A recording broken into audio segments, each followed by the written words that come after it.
Wabarakatuh.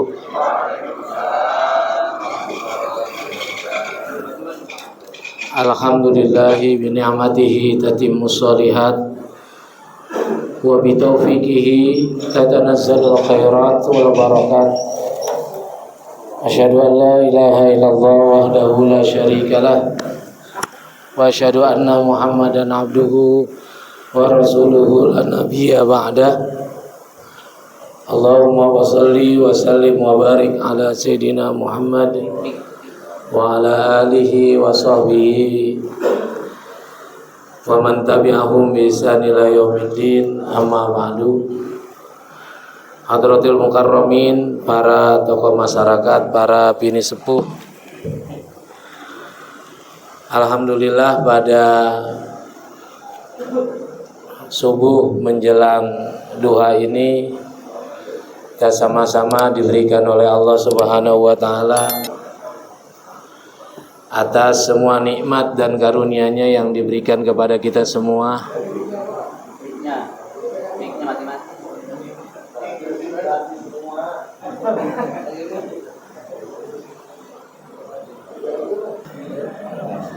Yang sama-sama kita hormati Ketua DKM Masjid As-Salam, pengurus, para pembina, penasehat, para tokoh masyarakat, bini sepuh. Alhamdulillah pada pagi hari ini Allah perkenankan kita untuk menikmati hidangan yang Allah berikan. Saya selalu mengulang-ulang, innalil masajidi autada. Orang yang datang ke masjid itu, kata Rasulullah, orang pilihan. Makanya 2 minggu yang lalu saya ngisi di Masjid Harapan Jaya. Ada jamaah bertanya, Pak Ustadz, ini kalau kajian cuman sedikit yang hadir, apa penyebabnya? Apa karena nggak ada snacknya? Jadi pertanyaan dari sana ya, bukan dari saya. Apa karena nggak ada snacknya atau memang apa? Saya bilang, orang yang ke masjid itu orang pilihan, Allah yang milih, kata Rasulullah. Kenapa? Karena orang yang ke masjid itu, Rasulullah mengatakan, kalau lagi sakit, wa inkanu mardo ahaduhum, malaikat akan memohonkan kepada Allah, mendoakan orang yang memakmurkan masjid itu penyakitnya sembuh. Ya, luar biasa ini. Kalau tahu hikmah, belum hikmah lain. Yang kedua, wa inkanu fi hajatin anuhum, orang yang memakmurkan masjid itu kalau punya hajat, datang aja ke masjid. Malaikat memohon kepada Allah agar hajatnya dikabul. Ya, saya minta mobil di masjid, minta anak laki-laki di masjid, minta anak perempuan di masjid, minta rumah sampai di masjid, minta pergi umroh gratis 3 kali di masjid mintanya.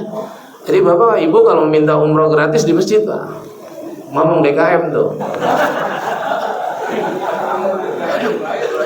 DKM aja belum katanya. Ya, pokoknya masjid luar biasa dah, pahalanya berlipat-lipat. Ya. Minta yang kedua, kata Pak Ridwan, di masjid bisa. Ya, luar biasa. Saya waktu sowan ke Ustadz Arifin Ilham almarhum di Depok waktu itu, dan istri beliau kan belajar sama saya 6 bulan belajar bahasa Arab. Itu beliau mengatakan, Ustadz mau nggak saya kasih ilmunya untuk ya gitu dah.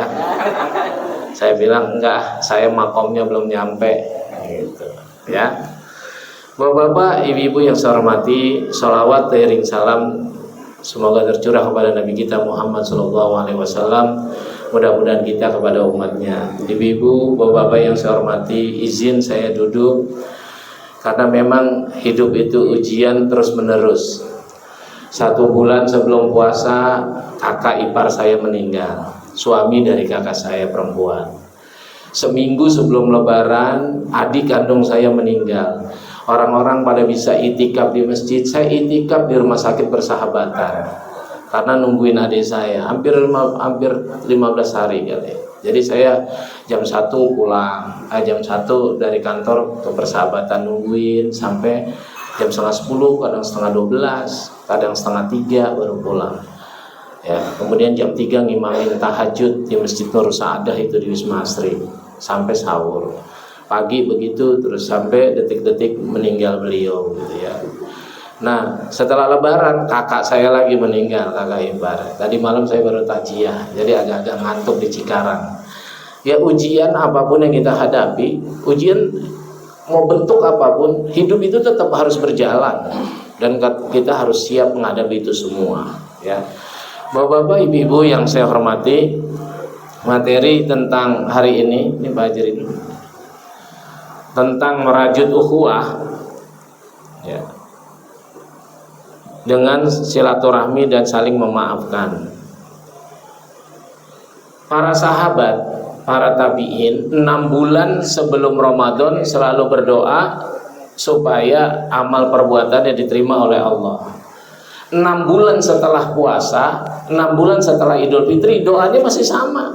Emang kita yakin pede betul bahwa amal kita di Ramadan, tahajud kita, Quran kita diterima? Itu sekelas sahabat loh. 6 bulan sebelum Ramadan supaya amalan mutaqabbala, Allah mutaqabbal minna sholatana wa siyamana wa ruku'ana. Itu 6 bulan sebelum Ramadan udah berdoa supaya ketemu Ramadan. Ya, 6 bulan setelah Lebaran, Idul Syawal, berdoanya yaitu Allahumma taqabbal minna sholatana wa siyamana wa ruku'ana wa sujudana wa khusyu'ana. Sampai 6 bulan ke depan. Kalau kita alhamdulillah puasa doang, malam takbiran udah selesai itu. Ya, karena yakin kali kita diterima gitu. Ya, ini terus Pak, doa itu terus sampai 6 bulan setelah bulan Syawal. Bapak-bapak, ibu-ibu yang saya hormati, silaturahmi ya, merajut ukhuwah dengan silaturahmi dan saling memaafkan. Ini yang berat nih. Yang pertama ini, yang mana nih? Mundurnya kemana Pak Haji? Ya, oke. Nah, oke, di sini ya, ukhuwah. Nah, perintah ukhuwah. Ukhuwah itu ada 3 menurut sebagian ulama. Pertama, ukhuwah basyariah, menjalin hubungan yang baik sesama manusia. Nanti Pak Haji Yayat mau berangkat haji, Pak Yayat ya? Hah? Harian? Pak Yayat. Ya. Kan nanti ketemu banyak orang tuh. Ya, itu harus dijalin ukhuwah. Ukhuwah basyariah dari berbagai negara. Di bandara kita ketemu yang bukan Islam, bukan non Muslim, ya sama, tetap ukhuwah basyariah. Yang kedua, ukhuwah Islamiyah. Wah, kudu sabar betul. Saya umroh kemarin 2024 itu gratis lagi nih Pak. Mintanya di masjid Pak. Sering-sering aja ke masjid, nanti Pak Haji Ridho lihat umroh. Luar biasa Pak godaannya. Maka ukhuwah Islamiyah, apapun bangsa negara, ya sudah Pak, kita perlu bantu-bantu. Ya. Kemudian ukhuwah watoniyah, persaudaraan sesama anak. Iya. Iya. Akhirnya saya antar sampai depan rumah. Enggak apa-apa Pak, namanya ukhuwah watoniyah. Mana dalil Al-Quran tentang perintah ukhuwah itu? Bismillahirrahmanirrahim. Wa'tasimu bihablillahi jami'an wa la tafarraqu. Ya, berpegang teguhlah kalian kepada tali agama Allah, jangan bercerai-berai. Makanya kenapa saya kadang ceramah di mana-mana kalau mau dimasukin YouTube, tolong diedit dulu. Sekarang gara-gara kayak gitu kan Pak JK jadi begitu. Ya, bahaya Pak. Sekarang tuh dajjalnya tuh di sini Pak. Bisa memperkeruh, bisa yang tadinya akur-akur, adem-adem aja bisa berantem Pak. Makanya kalau antum semua ngedengerin ceramah dari YouTube, entah Ustadz Adi Hidayat, Ustadz Somad dan sebagainya, dicerna dulu Pak. Ustadz Adi Hidayat berapa kali YouTube-nya diedit, Ustadz Abdul Somad berapa kali diedit. Ya, luar biasa Pak, editor-editor ahli, tapi untuk melakukan kerusakan, bahaya Pak. Coba sekarang Pak JK kan lagi berurusan terus. Itu sekelas wakil presiden aja pusing. Bagaimana kita rakyat biasa?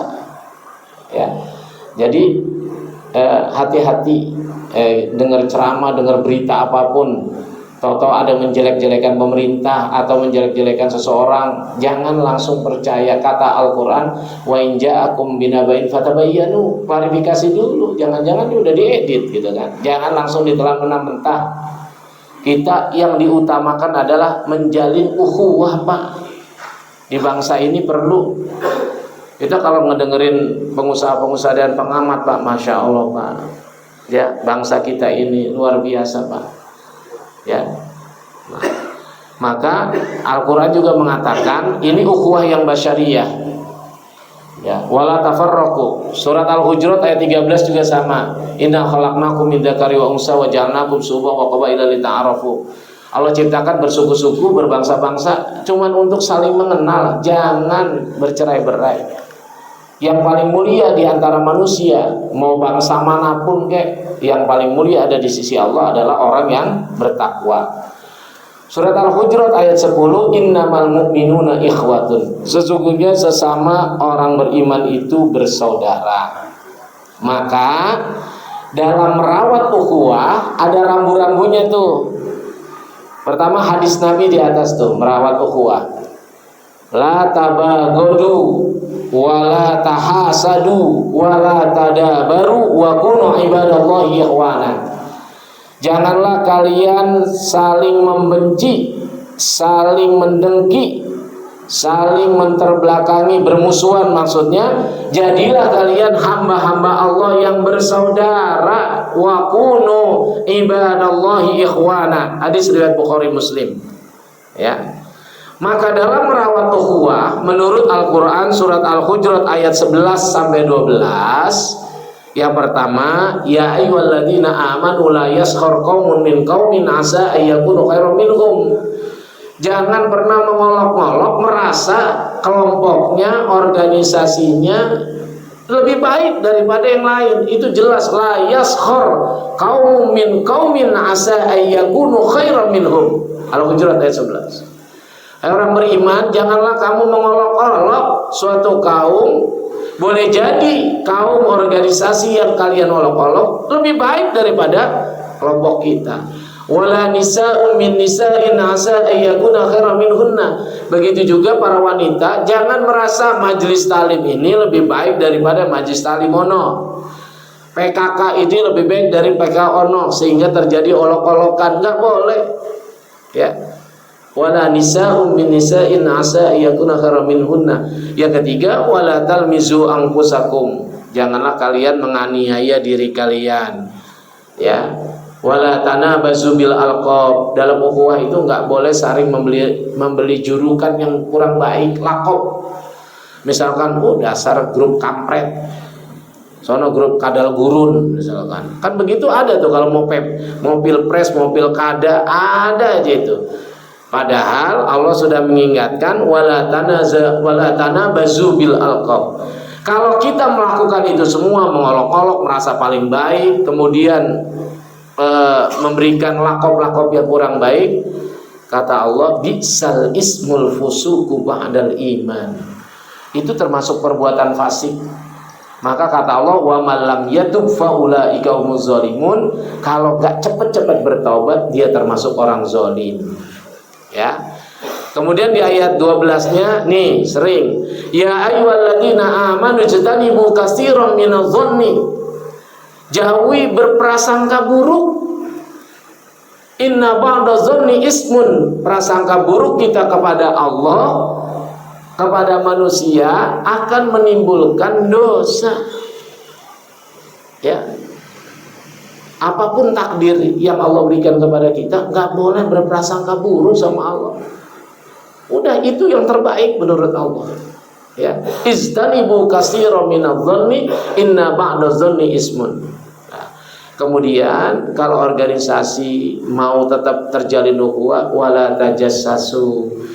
Jangan pernah mencari-cari kesalahan orang lain. Udah, cari aja salah diri sendiri. Jangan sampai semut di seberang lautan terlihat, gajah di depan mata kita nggak kelihatan. Ya, wala tajassasu. Penyebab orang organisasi pecah itu karena saling mencari kesalahan.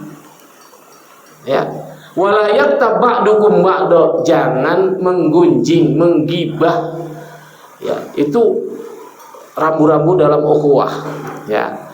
Bapak-bapak, ibu-ibu yang saya hormati, yang berikutnya silaturahmi.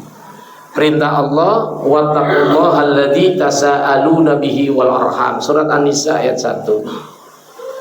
Bertakwalah kalian kepada Allah, dan dengan kepada Allah lah kalian memohon, kemudian jalin tali silaturahmi kepada kerabat, kepada sesama umat Islam.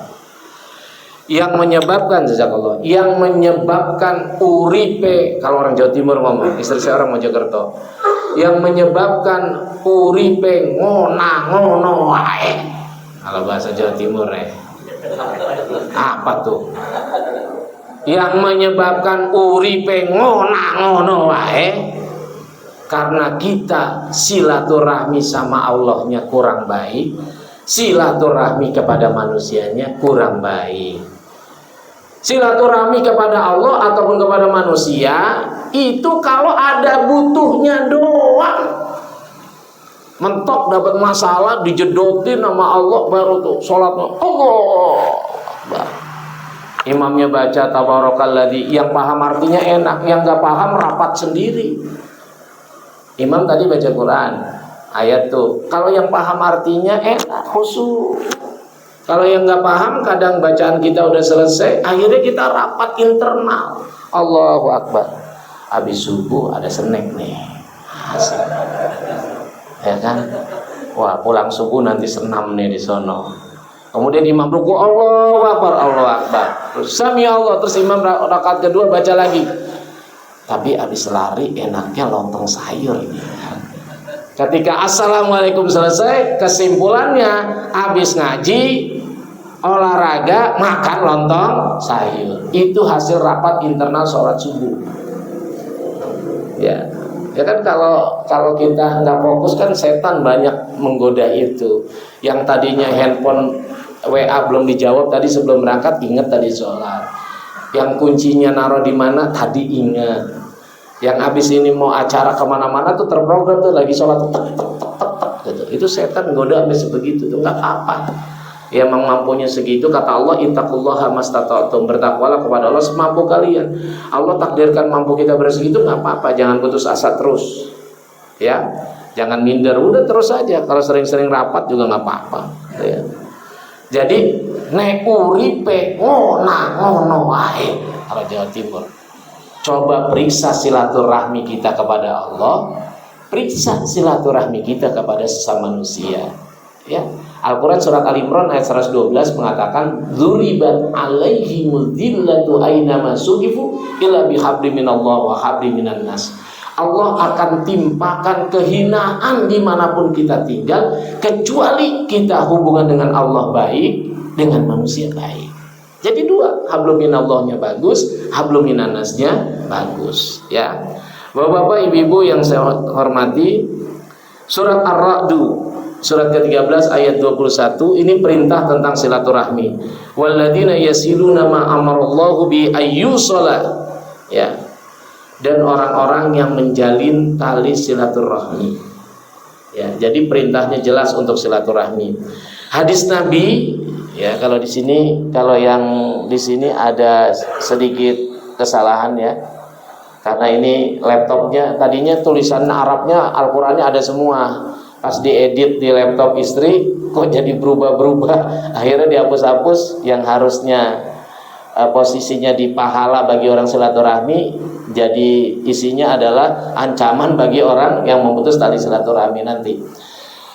Hadisnya jelas, salah satu ciri orang beriman kepada Allah dan akhir dan hari kiamat adalah menjalin tali silaturahmi. Man kana yu'minu billahi wal yawmil akhir falyasil rahimah. Barang siapa beriman kepada Allah dan hari akhir, maka jalinlah tali silaturahmi. Ya. Kemudian yang ingin dipanjangkan umurnya, dimudahkan rezekinya, ya silaturahmi. Ya, man ahabba ayyubsatalahu fi rizqihi wa ayyunsalahu fi asarihi falyasil rahimah. Barang siapa yang ingin dimudahkan rezekinya, kemudian dipanjangkan umurnya, jalin tali silaturahmi. Ya, saya sore-sore pulang dari ngajar mampir di Sutet di RW 28 itu kan banyak jamaah saya di situ melihara bebek.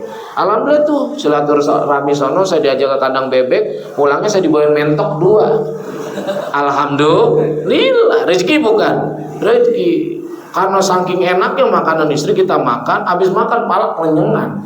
Wah, kolesterol. Kan begitu. Kita beli nanas untuk antisipasi itu. Alhamdulillah makan nanas, nanas madu, turun tuh kolesterol. Tapi hatinya harus tenang, ya. Jadi silaturahmi Pak, silaturahmi aja ke pasar Pak, insya Allah, ya dapat rezeki, ya. Oke, Bapak, Ibu-ibu yang saya hormati, ancaman bagi orang yang suka memutus tali silaturahmi, serem Pak. Al-Quran yang ngomong, Al-Quran yang bicara Pak. Orang yang memutus tali silaturahmi, surat Muhammad surat ke-47 ayat 22-23. Nanti kalau di sini nggak sama, berarti berantakan itu editannya.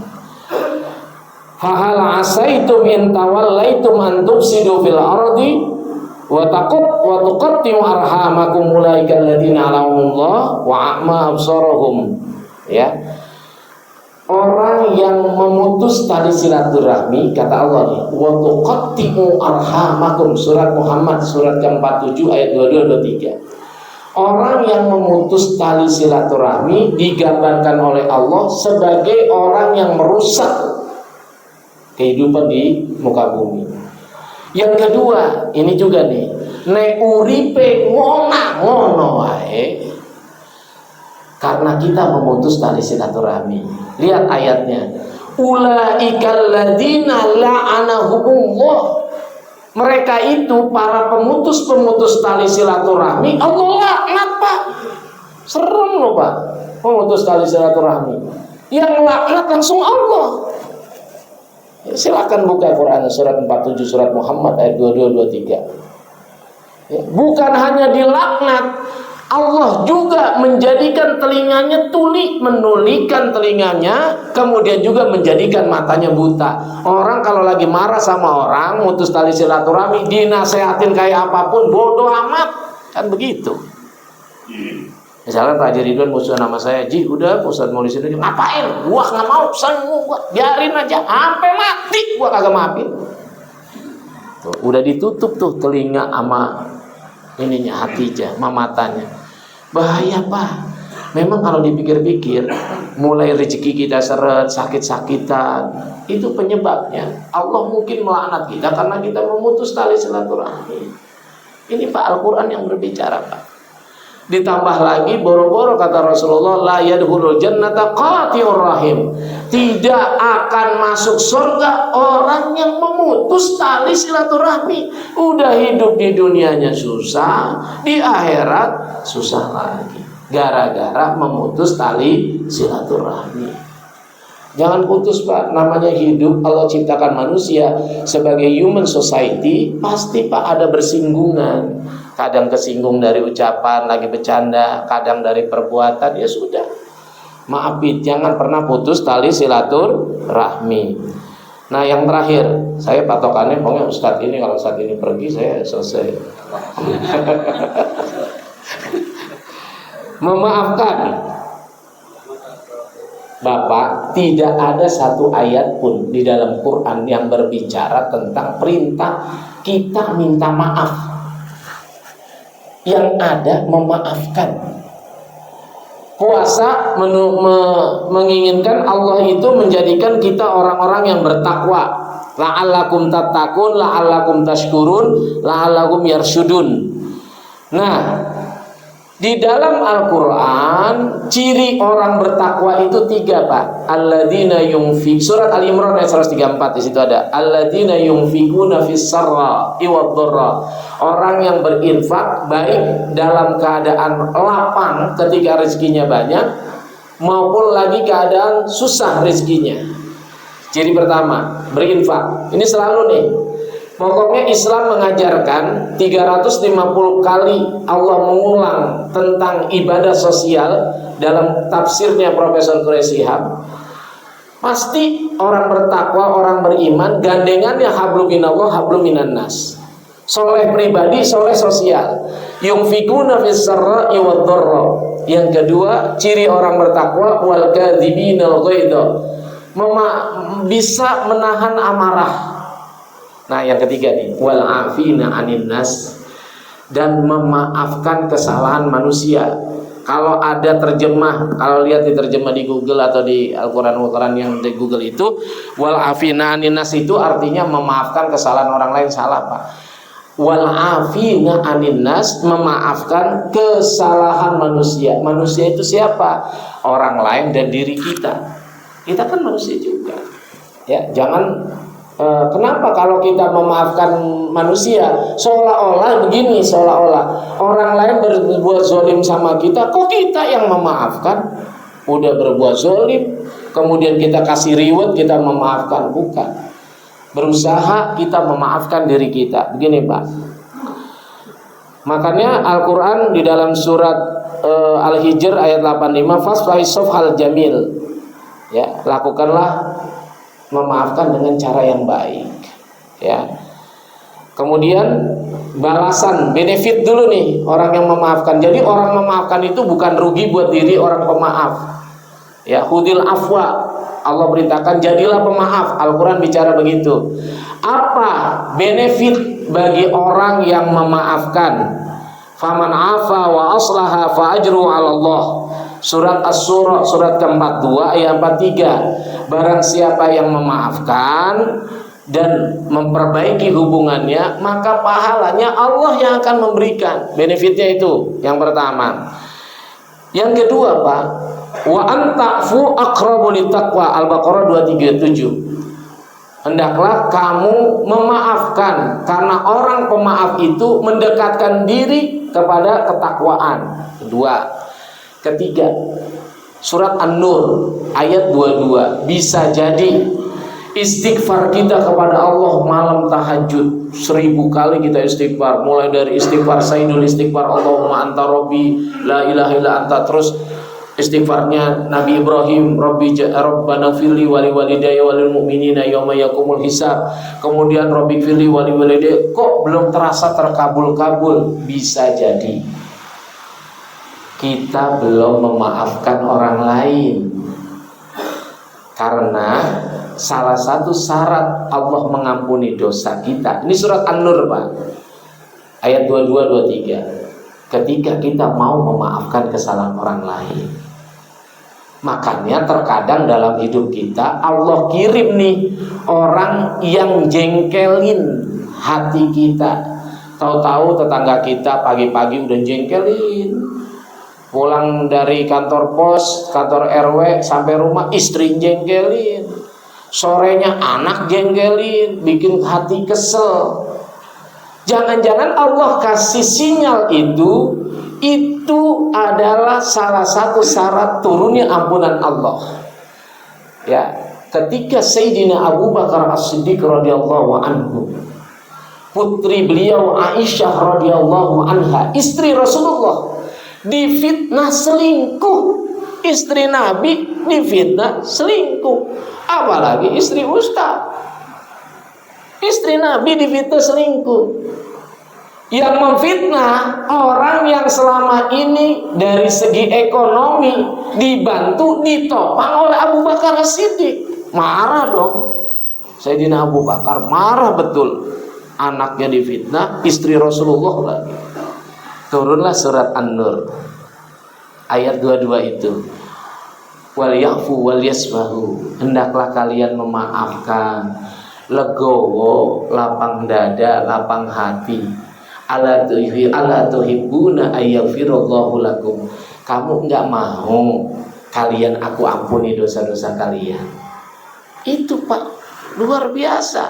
Bisa jadi istighfar kita selama ini, hidup kita masih begini aja. Jangan-jangan Allah kirim anak kita nyeselin kita, sakit hati kita, kita marah-marah, kita emosi.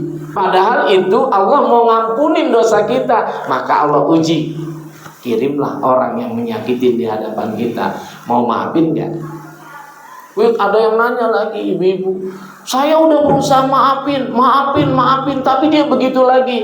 Saya giniin, Bu, ibu berbuat dosa nggak dalam sehari, tapi Allah masih tetap kasih ibu kesehatan. Ayo deh. Tapi tetap Allah masih kasih ibu anak-anak yang sehat, tapi tetap Allah masih kasih suami ibu dapat duit, padahal berbuat dosa. Luar biasanya Allah yang memberikan fasilitas kita berbuat dosa aja masih sering memaafkan. Makanya nanti Pak Yan pergi haji itu harus banyak-banyak memaafkan. Saya yakin orang yang melakukan itu pasti tidak sengaja, apalagi desek-desekan gitu.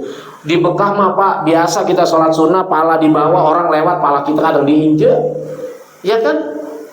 Yang antik lagi Pak, saya umroh pertama kali, sendal ditaruh di plastik Pak, kita bertiga nih bersahabat. Saya taruh di loker di mau masuk Madinah, maka kan ada tempat benar. Saya taruh Pak tiga-tiganya, tuh sepasang. Pas giliran pulang, sendal teman saya aman, sendal saya diambil satu Pak. Kata gua kalau mau ngambil dua-duanya, biar saya dapat pahala. Satu doang diambil. Pulang, pergilah tuh saya beli sendal. Begitu lagi Pak, pas sholat asar sama, diambil lagi satu. Dosa apa? Kenapa punya teman saya nggak diambil yang diambil punya saya? Padahal di plastik satu tempat. Ya sudah, memaafkan saja. Ya, widih luar biasa Pak. Kita masuk ke rodoh desek-desekan, udah desek-desekan, pala kita dikeplak. Gantian, jangan lama-lama. Nah, kita mau marah, mau ribut di rodoh, di dekat makam Rasul kan enggak, maafin. Lagi makan, tahu-tahu rebutan, ya sudah, itu ujian. Mungkin kita pernah melakukan itu Pak. Kalau kondangan kan saya lihat, ya nggak tahu ya jamaah sono kali ya. Kalau kondangan kan Pak, mau lihat lauk tuh ditumpuk di piring gitu. Pas giliran saya paling belakang, dikorek-korek tinggal airnya doang Pak. Ya Allah, nasib banget. Ada lagi teman saya hitung-hitungan, padahal gue mau kondangan 200 nih, dapat air doang, gue cobek lagi, jadi cepet. Kan ada yang begitu. Itu orang yang ngantri di depan nafsu banget Pak. Telur diambil, daging diambil, ayam diambil. Giliran udah makan saya lihat masih sisa Pak, mau bazir.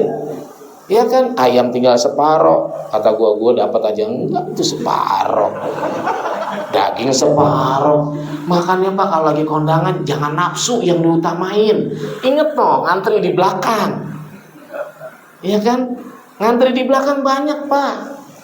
Ya, berapa sih takaran perut manusia? Ya, ini mah mentang-mentang kondangan semua lauk dicicipin.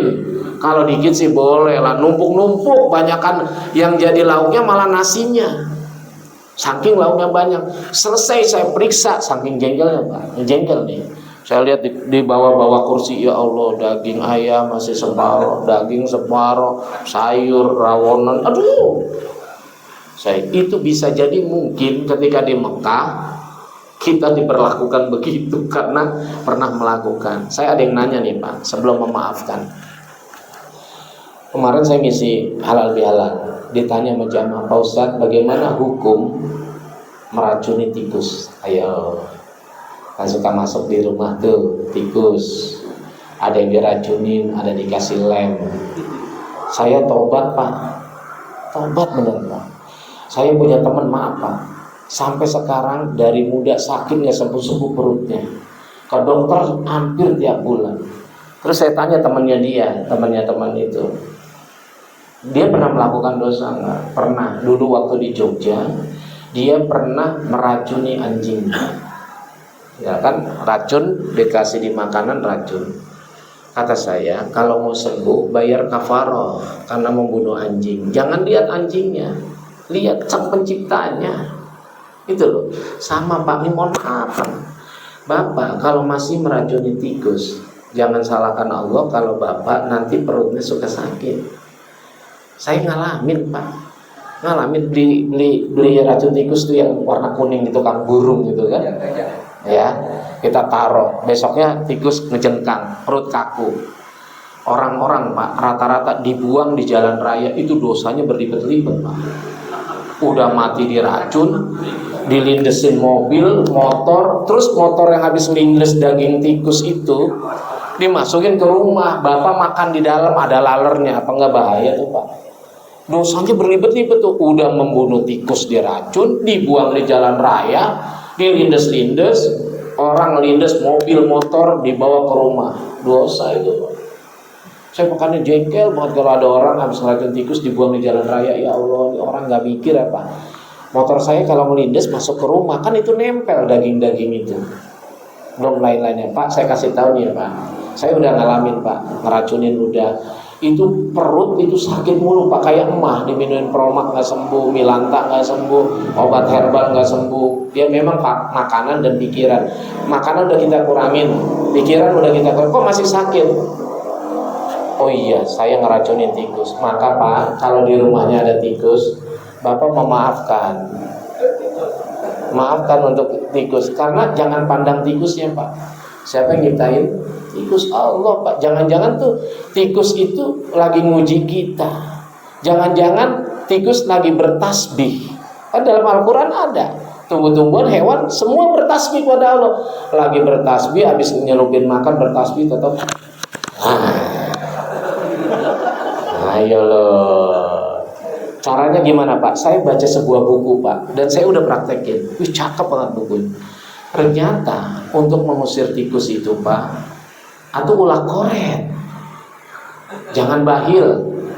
Bapak lawan tikus supaya nggak masuk ke rumah dengan cara memaafkan, dengan cara apa? Banyakin sedekah Pak. Percaya deh. Bapak banyakin sedekah, Allah nanti yang ngatur ya tikus. Jangan masuk ke rumah hambaku, dia rajin sedekah, dia rajin menolong. Bisa jadi tikus masuk karena ada hak orang lain yang belum kita keluarin. Mobil lo ngeluarin zakatnya enggak, infaknya enggak, digigit tuh akinya, habis loh. Saya pernah punya mobil Pak, ada bayi tikus, gigitin kabel ini, udah dikasih, mau Bapak pakai semprot supaya tikus nggak datang, lah tikus pakai masker Pak, udah canggih. Yang bisa menghentikan makhluk itu cuma Allah Pak. Bapak sedekah, hilang dah. Saya udah ngamalin ini Pak, alhamdulillah. Mau Bapak tutup rapat kayak apapun, kalau kata Allah masuk. Orang yang menggerakkan alam semesta ini Rabbul Alamin Allah kok. Ya, ini pelajaran Pak. Nah yang terakhir, benefit orang yang memaafkan tadi, pahalanya dari Allah. Sekarang negatifnya apa Pak? Nih saya kasih tahu. Penelitian Research Institute International Health tahun 2009 membuat kuesioner kepada 9.882 pasien rumah sakit. Banyak ya Pak, 9.882 pasien tahun 2009. Kemudian tahun 2024 belum lama mengadakan riset lagi di Jepang tentang forgiveness, orang yang memaafkan. Nah, dari 9.882 pasien terbagi 3 kelompok nih. Saya dan kita masuk ke kelompok mana? Kelompok pertama ditanya, diwawancarain, dibikin emosi. Kelompok pertama adalah orang, iya Pak Dokter, saya sih udah memaafkan, tapi kalau ingat sakit hati. Nah, masih ada tapi. Terus ditanya lagi, iya sih Pak Dokter, saya udah melupakan, udah berusaha melupakan, tapi kenapa ya di otak tuh jengkelin gitu. Memaafkan tapi masih ada tapi. Ini level pertama. Level kedua, ini nggak mau maafin sama sekali. Pokoknya orang maafin. Pokoknya udah nggak mau maafin udah. Level kedua, dan ini paling banyak. Dan level ketiga sangat sedikit. Saya memaafkan.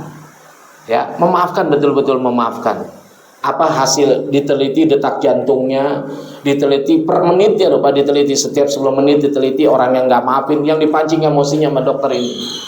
Kesimpulannya, orang yang lagi marah kemudian dendam, diempet dendamnya, maka 40 menit jalur darah ke jantung itu tertutup Pak. Sulit untuk terbuka.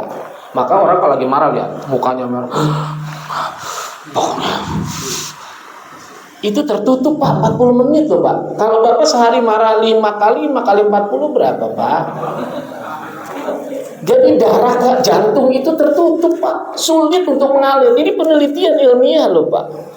Sampai para dokter itu bingung, kok bisa ya begitu? Inilah mukjizatnya Al-Quran. Kenapa Allah perintahkan hudil afwa, jadilah pemaaf. 40 menit loh Pak. Darah yang menuju ke jantung itu tersumbat, terbukanya secara normal lagi nunggu 40 menit. Yang kedua, ini negatif dari orang yang gak memaafkan, dari kelompok yang kedua ya, gak mau maafin sama sekali. Ternyata Pak, orang yang tidak mau memaafkan, menyimpan rasa dendam, penyakit yang pertama adalah jantung Pak. Karena darahnya tersumbat. Kalau jantung sudah kena, lari Pak ke usus. Usus itu kan kata dokter itu ada 2 nih. Adik saya kan meninggal kanker usus. Jadi usus itu ada sambungannya Pak, sambung usus besar, usus kecil. Di sini akan luka Pak, luka nanti lama-lama timbul kanker. Udah mulai nggak mau makan, nggak mau sebagainya. Coba Pak, Bapak kalau lagi jengkel sama istri atau anak, disiapin nih Pak nasi, lauknya ayam, ada durian, nafsu nggak makan? Enggak Pak. Tapi kalau lagi happy gini nih, habis ini ada nasi uduk sama tempe aja, wah, karena ini happiness. Jadi yang kedua Pak, mengarahnya ke usus Pak, luka usus. Bahasa kedokterannya luka apa gitu, sehingga lama-lama mengakibatkan ke kanker. Yang ketiga pendendam, yang mendendam itu, dan dia tidak mau memaafkan, terus saja mendendam, itu potensi untuk kena stroke adalah sangat besar. Ya, luar biasa Pak.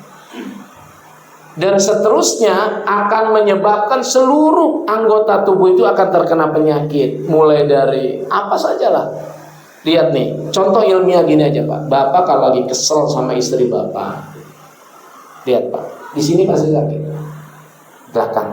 Wih, sini Pak yang dihajar dulu. Ini kedokteran ya Pak. Sini dihajar. Kalau nggak sini, dada Pak, nyesek, nahan, nanti ke lambung Pak. Nanti lama-lama nggak mau makan, lama-lama susah, lama-lama makannya pakai infus, ya, lama-lama innalillahi wa inna ilaihi raji'un, meninggal sambil membawa dendam. Padahal, nah dia udah, berarti sebentar lagi saya udah. Ya, oh ya, suruk soalnya. Padahal orang memaafkan Pak, memaafkan separuh aja. Kalau Bapak tahun ini nih Idul Fitri ini baru bisa maafkan 30%, ya udah maafin, saya udah maafin 30%. Ya, terus tahun depan nambah lagi 30%, 60%. Tinggal 40 lagi kan? Tinggal 40 lagi pas lebaran berikutnya, innalillahi wa inna ilaihi raji'un. Itu orang yang memaafkan aja separuh Pak, di dalam kuburnya dikasih oleh Allah rahmat Pak. Apalagi kita 100%. Jadi benefitnya, keuntungannya orang memaafkan, Allah yang akan balas itu. Dan Dr. Aisyah Dahlan meneliti para pemaaf-pemaaf itu, satu, itu akan menimbulkan, ini penelitian di Jepang Pak, Dr. Aisyah Dahlan mengatakan orang yang memaafkan itu akan timbul di tubuhnya imun Pak, imunitasnya meningkat. Terus kemudian akan terhindar dari serangan jantung, kolesterol dan sebagainya. Bahkan kalau yang penelitian 2009 itu yang tidak memaafkan Pak, bukan hanya jantung, nanti lari ke sini Pak. Saraf kejepit susah duduk, coba.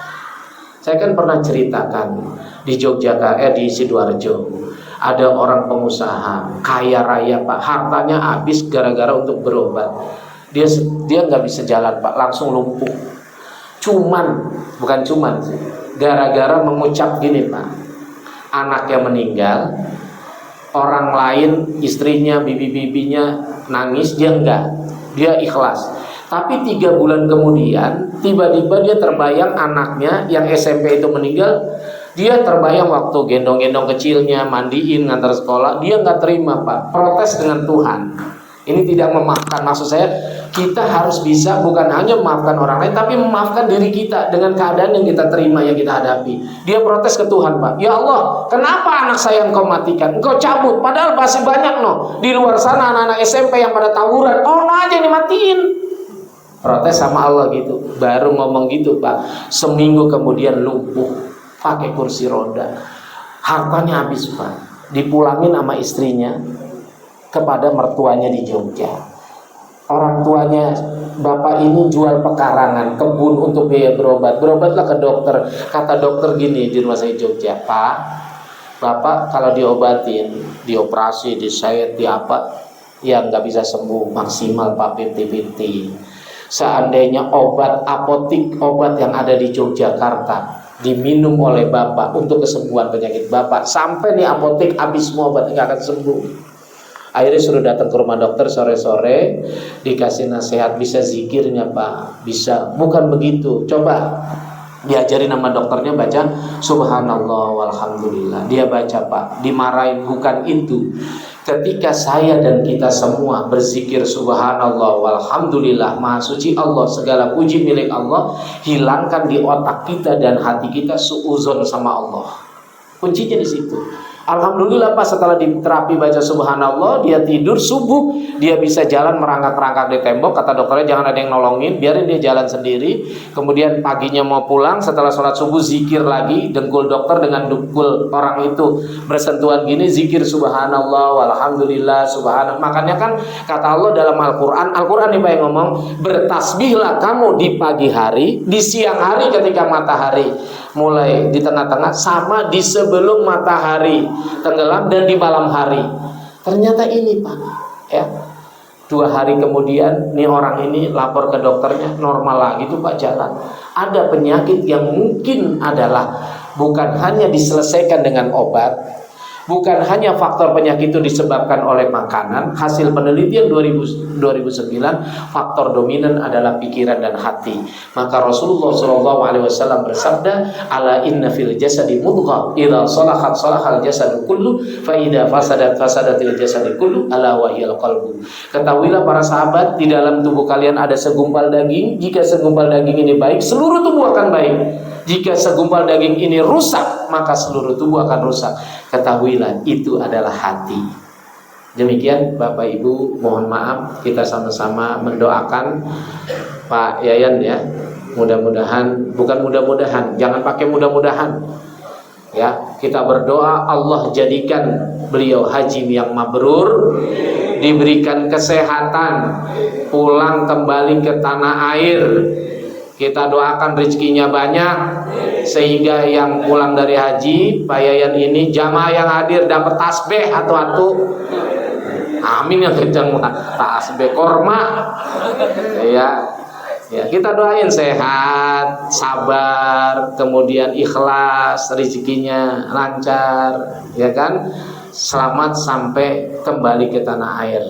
Ila ruhi wa jasadi Bapak Yayan. Allah yassir jami' umurihi min umuri dunya wal akhirah waj'alhu hajjan mabrura wa sa'yan mashkura. Al-Fatihah. A'udzu billahi minasyaitonir rajim. Bismillahirrahmanirrahim. Alhamdulillahirabbil alamin arrahmanir rahim maliki yaumiddin iyyaka na'budu wa iyyaka nasta'in shiratal mustaqim shiratal ladzina an'amta 'alaihim ghairil maghdubi 'alaihim waladdallin amin. Astaghfirullahaladzim rahmanirrahim alamin hamdan syakirin hamdan na'imin hamdan yuafi ni'amahu wa yukafi mazidah. Ya Rabbana lakal hamdu wa lakal syukru wa lakal mulku kama yanbaghi li jalali wajhika wa 'azimi sultanik. Subhanaka la nuhsi thana'an 'alaika anta kama asnaita 'ala nafsik wa lakal hamdu hatta tarda wa lakal hamdu idza radita wa lakal hamdu ba'da ridha. Allahumma shalli 'ala sayyidina Muhammadin shalatan taghfiru biha dzunub wa tuslihu biha al-qulub wa tantaliqu biha al-'usub wa tadinu biha as-su'ub wa 'ala alihi wa sahbihi wa man ilayhi mansub. Allahumma fir lana wa li walidayna warhamhuma kama rabbayani shaghira. Allahumma la sahla illa ma ja'altahu sahla wa anta taj'alul hazna idza syi'ta sahla. Allahumma ja'al hajjan mabrura wa sa'yan maskura wa dhanban maghfura. Rabbana hab lana min azwajina wa dhurriyyatina qurrata a'yun waj'alna lil muttaqina imama. Allahumma taqabbal minna innaka antas samiul alim wa tub 'alaina innaka antat tawwabur rahim. Rabbana atina fid dunya hasanah wa fil akhirati hasanah wa qina adzabannar. Subhana rabbika rabbil izzati amma yasifun, wassalamun alal mursalin walhamdulillahi rabbil alamin. Kafaratul majlis. Subhanakallahumma wa bihamdika asyhadu an la ilaha illa anta astaghfiruka wa atubu ilaik. Mohon maaf. Assalamualaikum warahmatullahi wabarakatuh.